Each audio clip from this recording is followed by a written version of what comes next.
Hello everyone, Shadefire here, and today I'm taking a sort of first impressions look at Resident Evil Remaster HD. Now obviously this isn't a proper first impressions video because I've played the game before, both the original Resident Evil and the remake for the GameCube, of which this is essentially a PC HD re-release of a GameCube remake of a PS1 game. Now, the Resident Evil remake was one of the few, I think, proper remakes that has been made in gaming. Obviously, doing the HD re-releases is very popular now, but they don't really do much other than, maybe touch up a few textures and output in widescreen. This, however, was a complete ground floor remake of the original Resident Evil without drastically changing the type of the game. It wasn't a reboot. They basically just added more of the same to the existing stuff. Now, I have actually done a video on this remake before for the Resident Evil 1 LP, just for comparison. So, I think what we're going to do here for this video is we're going to do a new game, just go through the cutscenes and stuff, and the new difficulty settings and everything. And then I think we will load my current game as I'm playing through it. Also, before we continue, I just want to say thanks to a certain fan that goes by the name of Omega on Steam, as he or she is the one who actually bought me this before I decided whether I was going to buy it right away or not. So thanks a lot for that. I'm afraid I don't know your non-Steam name, your YouTube name, I was going to say. So, thanks. Alright, let's go back. Let's go new game. Resident Evil.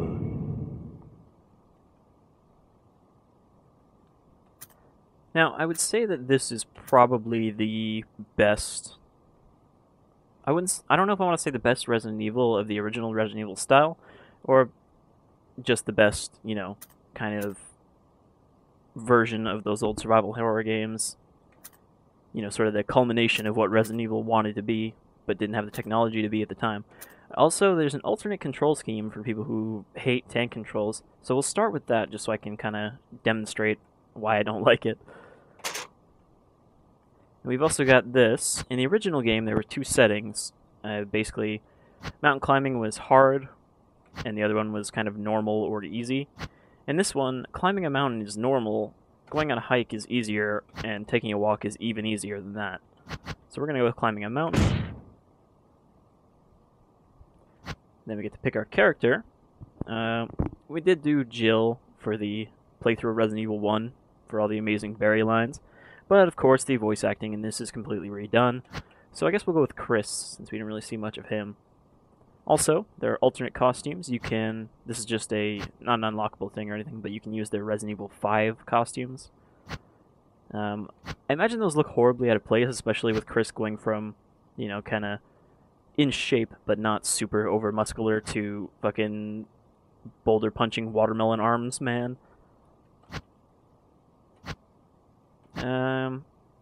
We'll take a look at just what that looks like at the end there.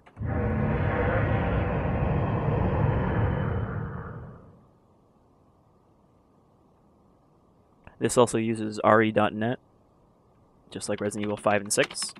Or was it? No, Alpha 6. Team is flying around the forest zone, situated in northwest Raccoon City, where we are searching for the helicopter of our compatriots, Bravo Team, who disappeared during the middle of their mission. Haven't found it yet?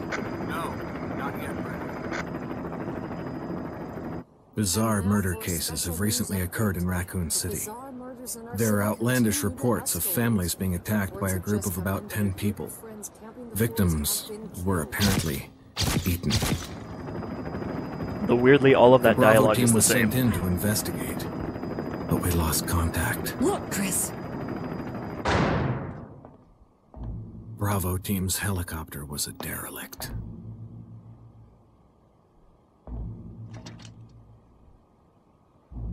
Save for the remaining body of Kevin.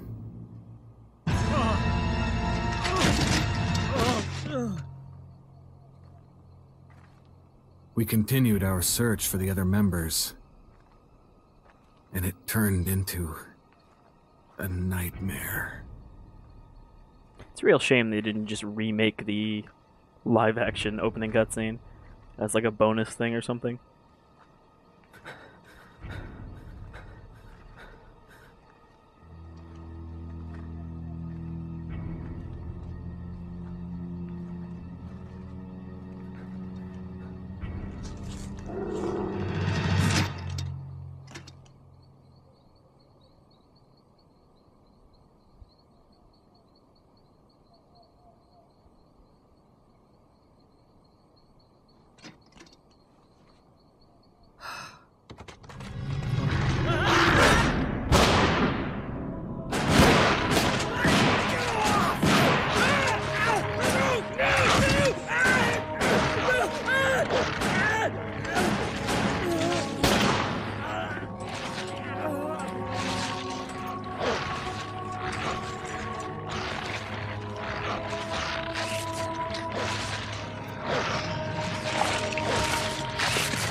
Hey! Brad! Where the hell's he going?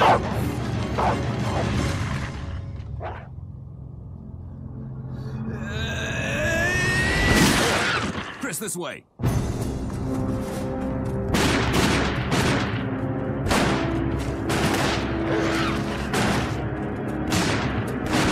Damn it! Make for that mansion!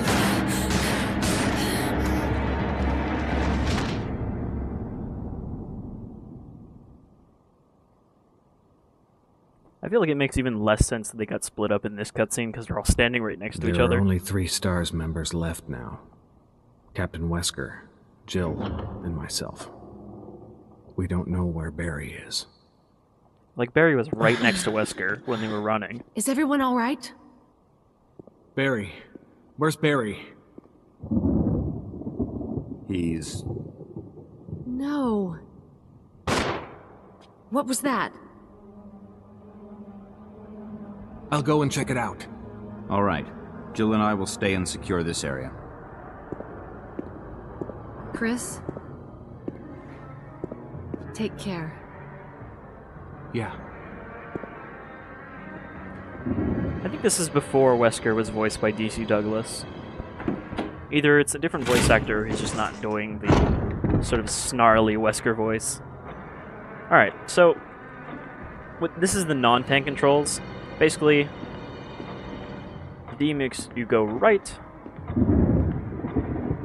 A makes you go left, W makes you go up, and S makes you go down. However, these are relative to the camera angles. Also, you can see how unnatural it looks like when you just spin in a circle, because you're not supposed to be able to do that with the tank controls. I don't know, I don't like it. Like here, I think this is a good example. The camera changes, so if I'm pressing down here, I'm going forward, but if I press down here, I'm start going backwards. I really prefer the tank controls here, where you'd always, you always move in the direction you're pressing, regardless of camera angle. I feel it just works a lot better with these sort of survival horror games. Obviously, the game was originally made for the tank controls, so it's not really surprising that a new control scheme feels kind of awkward without changing the entire game. Like now, it's just, back is back no matter which way I'm looking. Also, I'm surprised they used the mouse. I thought it was going to be like a keyboard-only control scheme, but the mouse is for... right mouse is to aim your weapon, left mouse is to attack, and I set middle mouse to defense items, which we don't have at the moment. Also, the other thing you might notice that looks a bit different here is that the lighting is better. Like, it's hard to tell with a lot of these static lighting things, but certain stuff you can tell has got a bit more sort of bloom and glow to it, like that lamp.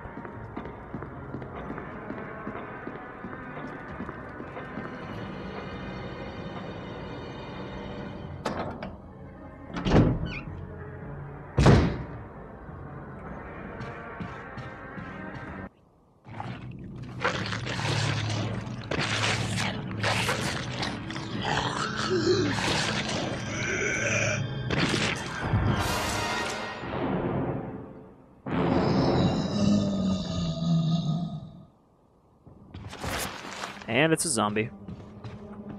Eating Kenneth Sullivan, if I remember correctly, one of the Bravo team members. And we're just going to ditch him.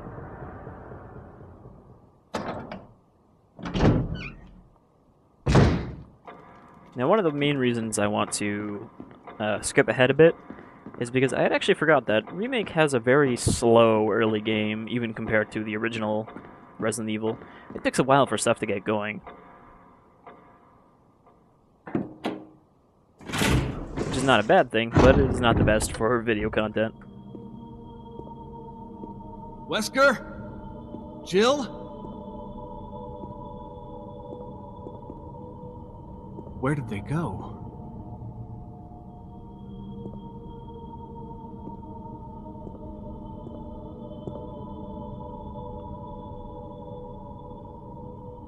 And I think, like, with the extra lighting, the backgrounds don't look terrible, though some of them up close, you can see the textures are kind of low res. They didn't really touch them up too much. But I think the character models still look good. They always had a lot of detail. even on the GameCube, which, you know, of course, with pre-rendered backgrounds, they kind of had the power to do pretty detailed character models. So I don't know how much work they actually did on those and how much is just they look kind of good originally. Also, Resident Evil Remake was the only one that has a really great map system like this. Basically, as you can see up here, though I don't remember the original game having that, if a room is red, there's still items in there you haven't gotten yet, which is how you know when you miss something and have to backtrack, though this can be annoying too because sometimes it'll just be like an ink ribbon or something and you're like, shit.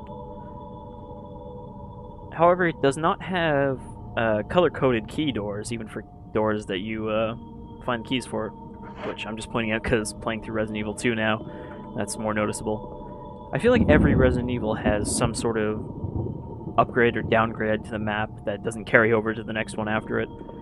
Like, I remember Code Veronica having the worst map system out of all of them. Alright, let's just dip into this room, and then I think we're gonna load over to the other save. I think here, especially, the lighting is noticeable, how much diffused bloom there's going on with all these lights.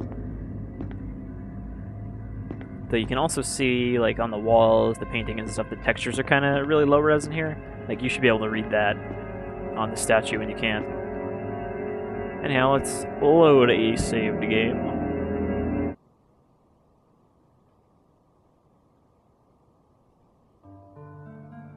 This is still fairly early on. Still early in the mansion. Rebecca's here, Chris's support character. The berry to Jill for Chris. That was a really awkward way to say that. She is as to Barry as Barry is to Jill. To Chris. I'm just going to stop trying to say that because I don't know how to word it. We've also got Richard Eichen here, one of the Bravo team members, who you have the option to retrieve a serum for, as he has been poisoned by a giant snake. As I did that, he is now alive. And Rebecca, being a medic, is hanging out with him.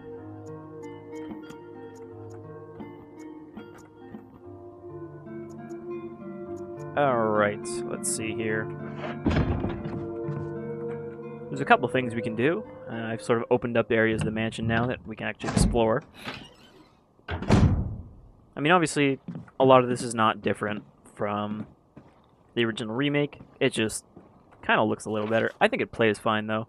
I think it's a pretty decent port, though I've heard people having a lot of trouble with some of the technical side of it, you know, not launching, black screens, weird audio stuttering, and stuff like that. Though I haven't really had any problems, and I don't exactly have a top-tier rig or anything. Where do we need to go?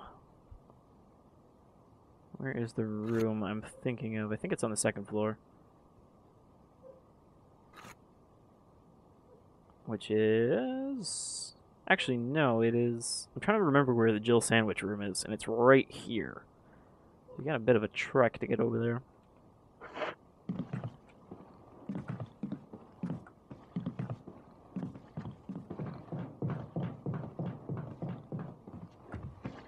Hey, buddy. Ugh, got to kill him.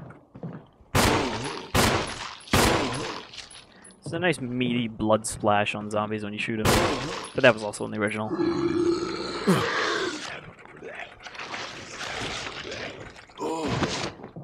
There's also one really bad control problem I've noticed with the mouse and keyboard controls.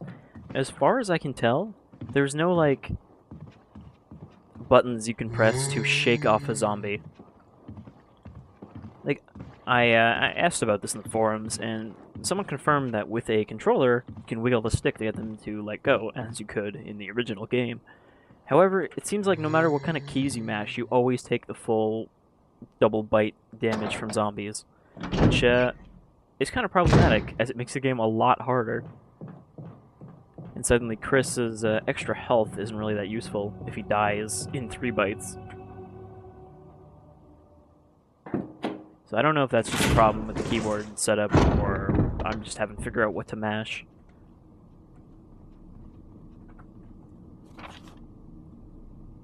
Fastest way to get there... Probably just to go down the stairs, and then cut through.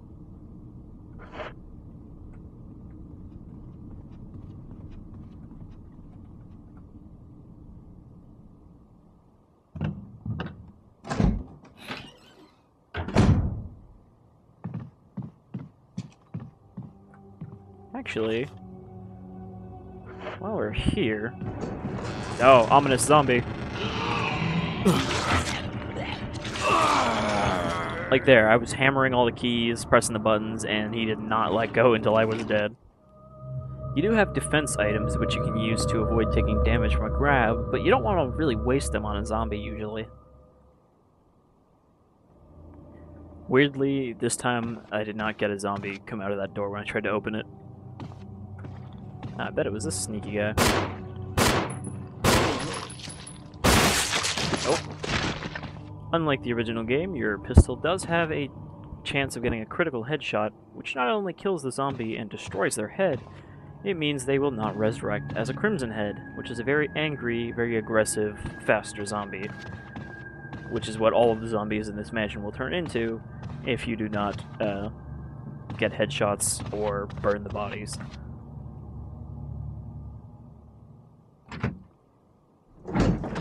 It was a clever little sort of expectation-breaking twist they put in this for people who played the rest. Oh, jeez.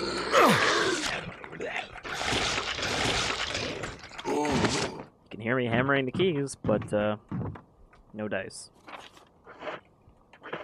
And that put us into almost dead already. So that's swell. He's not even dead, he's just on the ground. We can probably fix that, I think. Sir? Sir, come here. By hitting my middle mouse button, I jammed a grenade in his mouth. Now let's just back up. Not only does that destroy his head, but it would do damage to anything else standing around him.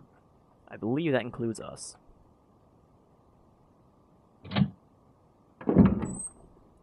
Also, for some reason, the grenade says it's basically a flash grenade, sound and flash. So I'm not quite sure why it blows up the zombie's head.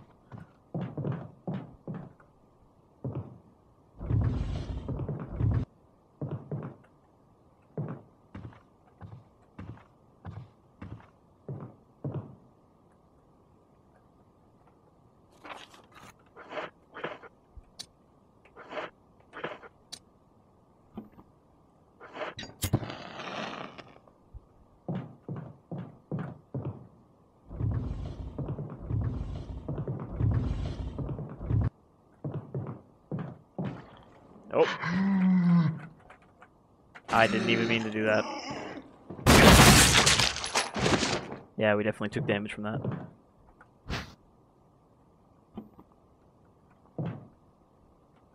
Alright, I remember what that's for. I think that's all that's in here? Nope, there's something else somewhere. I think there might be shotgun shells in here somewhere if I can remember where they are.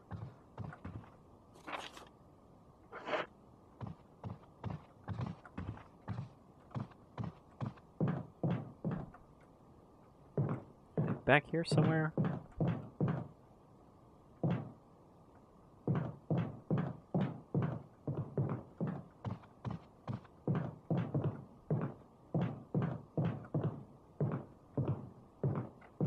Can I not push this back into place? Well, I don't remember what's in here.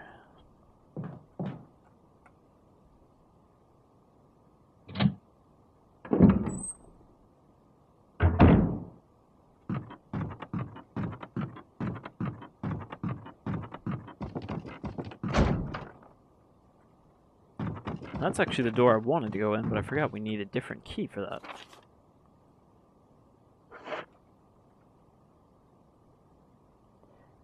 But yeah, you can see how not being able to shake zombies off makes this game way harder, especially if you're trying not to just kill everyone you see.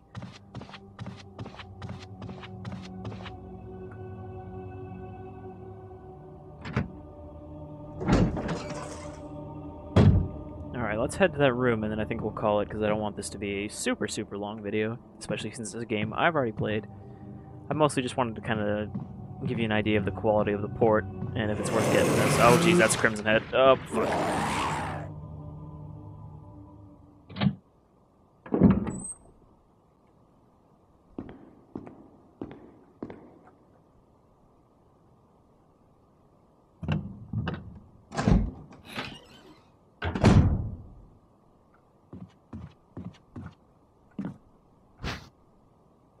So of course we have a shotgun here on these mysterious hooks. Now, if I were to go back into that room behind us, the ceiling would try to crush us. If this was Jill's campaign, which is considered to be the easier one, Barry would come and save her. However, as Chris, there is no one to come and save you, so if you do it wrong, you'll just get crushed.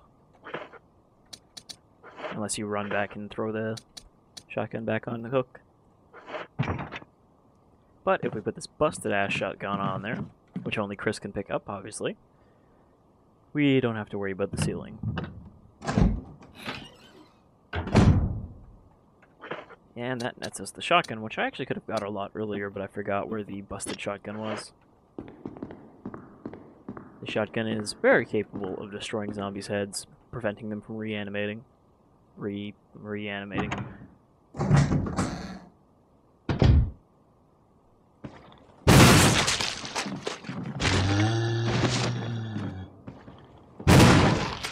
It's not quite a guarantee that you'll get a headshot like it is with the old games. Oh, also you can hit R to reload without having to open the menu, which is nice. And there's not really a reason why you couldn't do that. Anyhow, that's Resident Evil Remaster HD. It's only $20 on Steam, so it's actually not a bad deal for what you get. I mean, it depends. If you didn't like Resident Evil before, you're not going to start liking it now. Anyhow, I've been Shadefire, and I will see you again some other time. I believe we'll be seeing more. We'll be seeing more of the Spencer Mansion in the future. So, you folks all take care. And thanks again, Omega. I almost forgot. So you can just play it as Resident Evil 5 Chris, though I don't think he shows up in cutscenes, it seems. Which is a shame, because GameCube could do pre-rendered cutscenes, or rather non-pre-rendered cutscenes, in-engine cutscenes, as with the GameCube version of Resident Evil 4, where you could actually see your unlocked costumes. But yeah, super muscly Chris, who actually looks a bit wider, but it looks like they just mostly ported the model from Resident Evil 5, which makes sense as this is the same engine.